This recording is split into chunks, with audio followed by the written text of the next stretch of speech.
Tonight, I am going to be transforming you to the Italian Riviera. I cannot wait to jump into today's recipe. To get started, we're going to be making a little pasta. I like to use a large rigatoni for this so that all this dressing just sops right into the middle.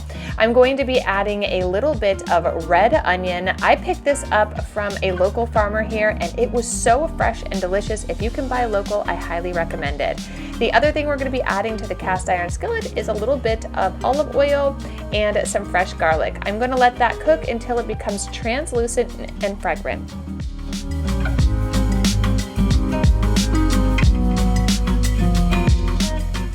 Once your garlic and onions are nice and translucent, we're going to add in some roasted tomatoes and some roasted bell peppers.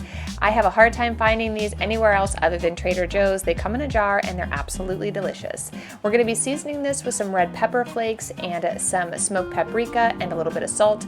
Let that come to a little bit of a simmer, and then we are going to transport it over into a heat-resistant blender. I like the Vitamix. It works extremely well, but anything that is heat resistant will work. We're going to add in some tomato paste, 1 cup of shredded Parmesan cheese, and then the part that makes this so delicious is the fresh burrata. We're going to add 2 giant balls of fresh burrata. Then we are going to carefully add in our bell pepper and roasted tomato mixture. This is why you'll need a heat resistant blender.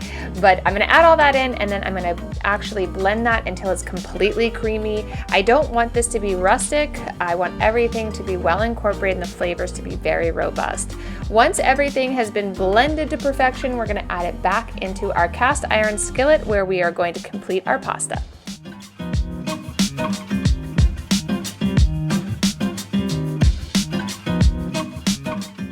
While that was coming to a little simmer, I went to the garden and picked some fresh vegetables, and I grabbed the basil we'll need. I'm using a sweet Italian basil, but whatever you pick from the store is going to be absolutely beautiful, or your own garden if you're like me. I'm going to just chop this up. We're going to just be adding this as a garnish. If you add it into the sauce, the flavor really gets lost, so I would highly recommend keeping it as a garnish. I'm going to add just a little bit of the pasta water. One of the big things to this recipe is you want to make sure your pasta is al dente, which means it's still a little bit firm. It really does go a long way when you're making this dish. So I'm just going to add that water in. We're going to bring this to a very slight simmer, and then I'm going to add the pasta in. I like to do 2 servings at a time. That way everyone gets as much of that pasta sauce as possible. And then we're going to plate it, and I'll show you how I finish it off.